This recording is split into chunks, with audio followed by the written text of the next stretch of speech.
တဲ့အရာကဘာနဲ့သွားတူလဲဆိုတော့တစ်ဖက်လူကိုသေပါစေဆိုတော့အစိတ်ပလင်းကိုတောက်တာကိုဖြစ်နေတာတဲ့တစ်ဖက်လူကိုဒုက္ခရောက်စေခြင်းပဲမဲ့တကယ်တမ်းဒုက္ခရောက်နေတာကိုနှလုံးသားနဲ့ကိုအတွေးခေါ်ဖြစ်နေတာတဲ့တနည်းအားဖြင့်တစ်ဖက်လူကကိုအရာခတ်သိမ်းကိုကင်ချုပ်ပြီးတော့မှအနိုင်ရသွားတာပါဒါကြောင့်မလို့တချို့သော relationship တွေက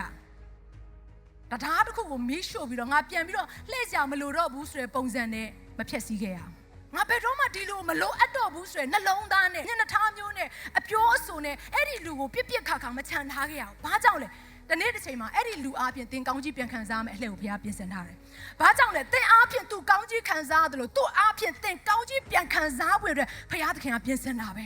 ဒါကြောင့်ခွင့်မလွတ်နိုင်တဲ့အရာတွေကျွန်တော်တို့အထဲထဲမှာမရှိဖို့လိုတယ်ဘာဖြစ်လို့ခွင့်မလွတ်ခြင်းဆိုတဲ့အရာကဘာနဲ့သွားတူလဲဆိုတော့နော်ဆရာစောလည်းအမြဲတမ်းပြောတယ်တစ်ဖက်လူကိုသေပါစေဆိုတော့အစိတ်ပလင်းကိုတောက်တာကိုဖြစ်နေတာတဲ့